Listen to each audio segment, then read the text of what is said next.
And what the drivers say they fear most of all is a head-on collision with a blind tube mare. Personally, I think the management should round them up. Get rid of them. What's up, YouTube? Hello. So I was looking at my my analytics, and I noticed that in Canada I have the highest percentage of or the highest amount of watch time. So obviously, you know, they've got staying power. They're with me till the end.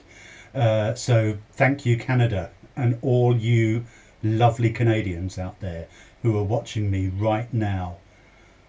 I really like you.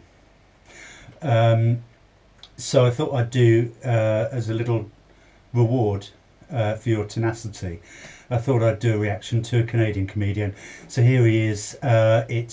He's called Tom Sard, live at the Apollo. Let's dive literally right in.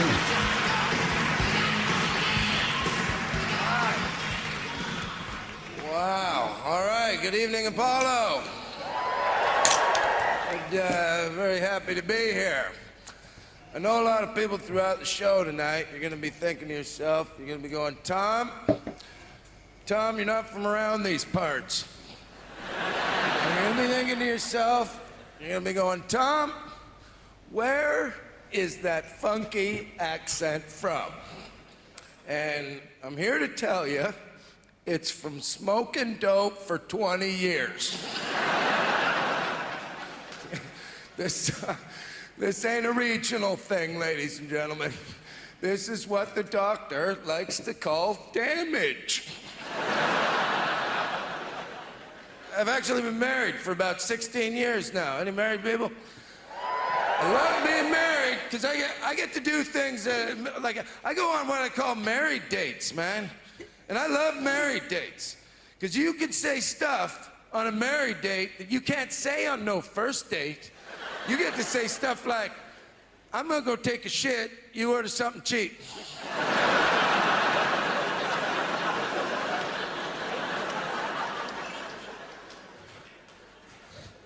Yeah, man, I gotta go on married dates, because I don't have any friends anymore. All my friends became assholes. And do you wanna know why my friends became assholes? Because she told me they were assholes. Yeah, I used to get this from my gal all the time. She used to walk up to me and go, so, why do you hang out with that Dave guy anyways? I mean, Jesus Christ, all he does is smoke pot and get drunk all day. And no man can answer that honestly. You know? No man, no, what are you gonna say? No, baby, I'd rather argue with you for 10 hours. Maybe we can hang around the kitchen table and talk about the finances some more. But you ever pull that on your gal? You ever walk up to your gal and go, oh yeah? Well, what about your friend Cindy? She does the same damn thing. You wanna know what you get? You get this. Now, you see that little arm cross there? Not a lot of people know it, but when a woman crosses her arms, it means, fight's on, dickhead. And do you want to know what I hate worse than the arm cross? Is there's this little laugh that women give you after the arm cross. And I've heard this laugh 1,000 times from 1,000 different women. It's like cave women have passed this laugh on. Because they just look at you and they're like, like they just witnessed a car accident. Yeah, because once you hear that laugh, the gates of hell have closed behind you. And then they're into it. Then they're like, don't you talk about Cindy like that. And I'll tell you why.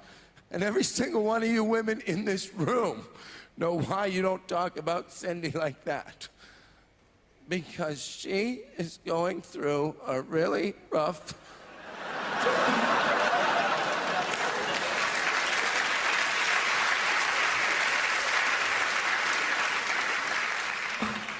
So Cindy's going through a rough time.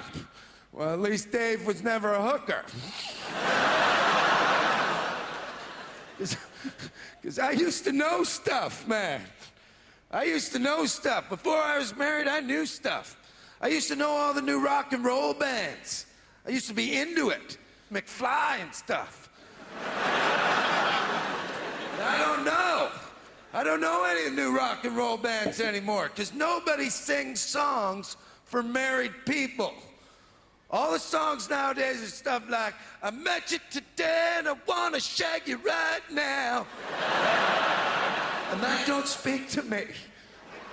And if it did, I'd be in a lot of trouble. Nobody rocks out to marriage. Nobody's in the garage singing about love that never ends and goes on until you die. Nobody's sitting there going, we've been together for 16 years and we've got our health.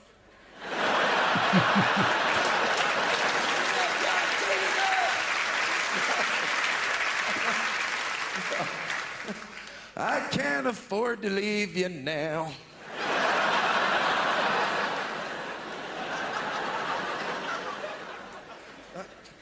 Compromise killed my dreams. See, some people can laugh at that. A lot of people right now are looking at me going, that's a little close to the bone, Tom. Now you're talking about us. Because I know there's a woman in this room right now probably looking at her man going, you don't feel that way about me, do you? I didn't compromise your dreams, did I? Your dreams get compromised. As soon as you have kids, I had 2 kids. So when my dreams went out the window, I had to give my dreams to them. I had 2 kids, man, and it's weird. I only thought I'd have 1. So we had the first one, and then we thought, okay, we'll have another one, and we'll be creating a playmate for the first one. But really what we did is created the first kid's arch nemesis.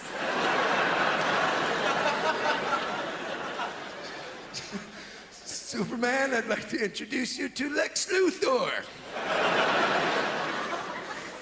Because you just get dumber. Like my kid makes me feel stupid. My kid's always asking me questions I don't know. My kid's always coming up to me going, hey, Dad, why is the sky blue? And I'm like, why don't you go to school and learn something, dickhead?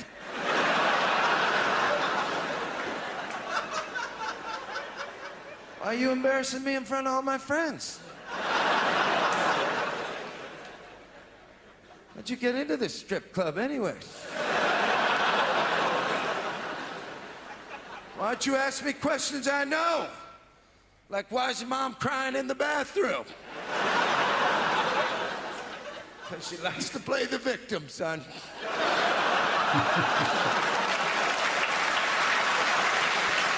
Thank you very much, ladies and gentlemen.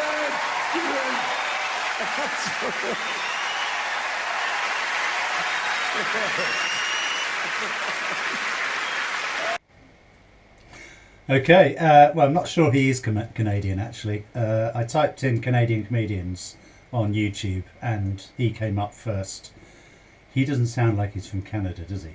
Anyway, I'll look it up, and let's see if he is. Well, pretty standard fare, sort of battle of the sexes stuff, bit of aren't kids funny stuff at the end. He sounds more like he's from New York, maybe. And he reminds me of a thing Stuart Lee does in one of his acts, where he sort of does an American comedian. He's sort of shouting in the same voice all the way through. He's a bit like that.